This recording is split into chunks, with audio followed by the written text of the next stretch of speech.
Hi Caitlin, this is the feedback on the reading part of the mock exam that you did recently. I'm pleased to say that you've got the full marks for question 1, so that's a good start. So if we move on to question 2 now, where you've been asked to describe how the writer uses language to describe the effects of the storm. And you've got off to a good start saying he uses language in many ways to describe the effects of the storm. And excellent use of terminology being the use of the verb lashing when talking about the wind through the trees. And then you've given a good explanation of how that makes you feel. It makes the wind sound so strong and fierce it's almost as if the wind is trying to snap the trees in half violently. So that's an excellent PEE paragraph, well done. And you go on in your next paragraph to say another verb has been used as the roaring of the ocean and the spilling against the rocks. And I like the comment that this allows the reader to be able to imagine how loud the ocean is during the storm. And again, you've gone on to say that it's roaring like a wild beast.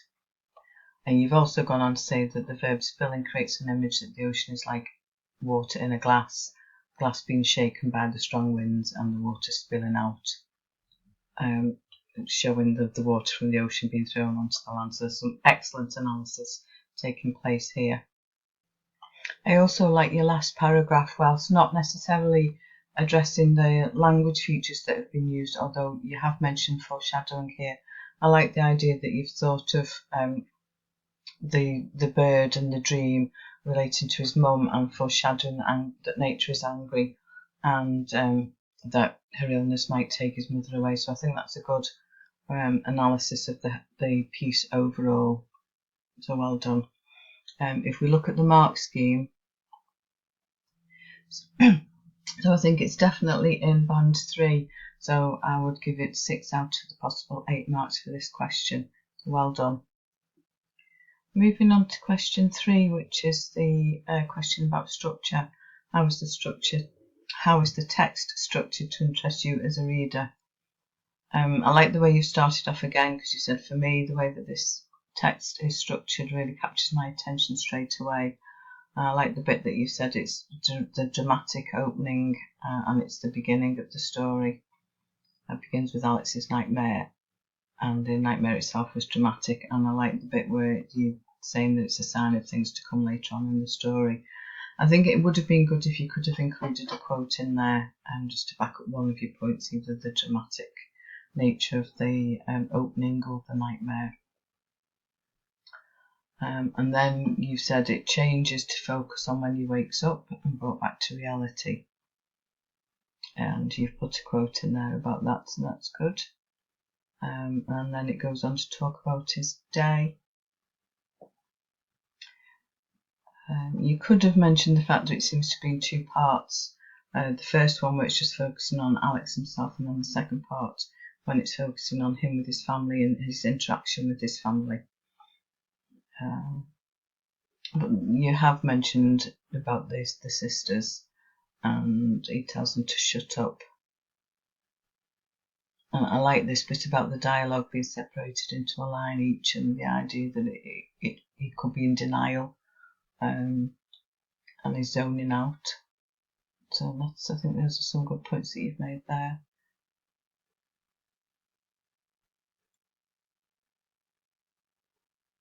And again, this is a kind of a good summing up of it, but again, it would have been better had you included a quote or 2 in there. You do really need to add a few more quotes into this question.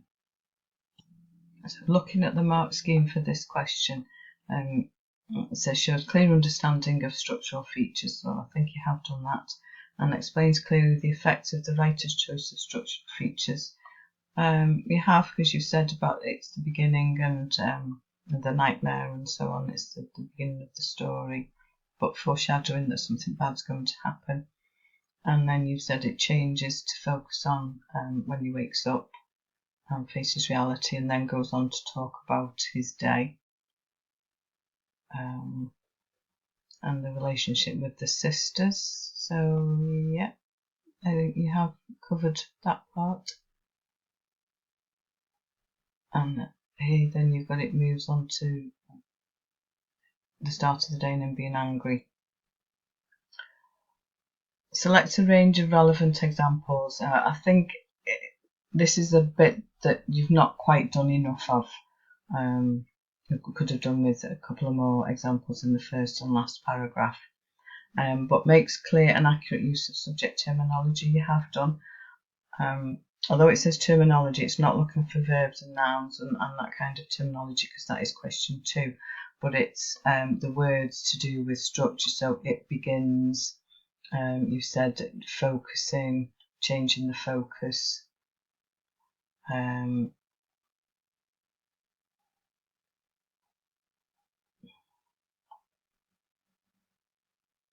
The whole structure that moves on. So you have used clear and accurate terminology there.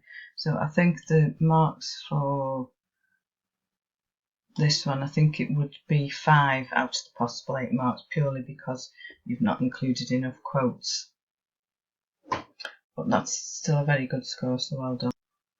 Moving on to question 4, which is the question where you're asked to respond to a quote from a student and to say what extent you agree with it. I'm struggling a little bit to know what mark to give this, because you've started off agreeing with the statement and you've given your impressions of Alex, and you've included a quote there and another one here, and that's fine. And then you've gone on to talk about how you know Alex is struggling,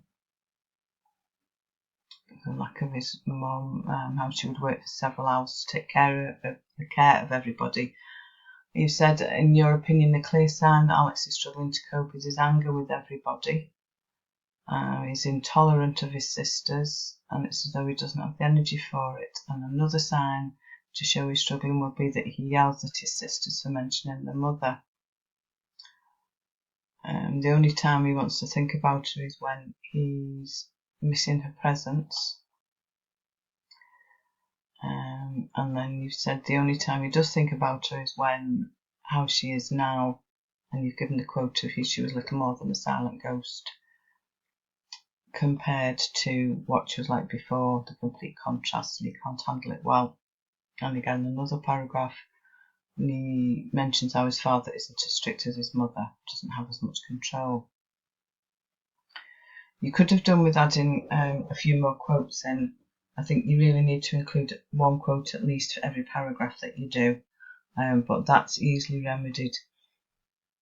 The thing that I'm not too sure about really is whether it's this one, shows clear understanding of the writer's methods. So I think you've done it, but because you've not really spelt it out, that you've not said the writer shows that Alex isn't coping when he uses, or with the dialogue between himself and the sisters where he's shouting at them. The writer compares how the mother was before the illness to now, or Alex is angry with everybody, himself, his sisters, his father, and including his mother. So there's definitely some level 3 criteria in there. I'm just not sure whether the number of quotes meets the criteria and shows clear understanding of the writer's methods. So I think you're somewhere in between the level 2 and the level 3. So try and remember to include a quote per paragraph, and also if you could put in a little bit of the writer shows, or the writer uses such and such a thing to show that, just to make it very clear to the examiner that you are doing it, then I think you will score at the top end of level 3. I think for now I'll give it 10 out of the possible 20 marks, which is a very good score, so well done.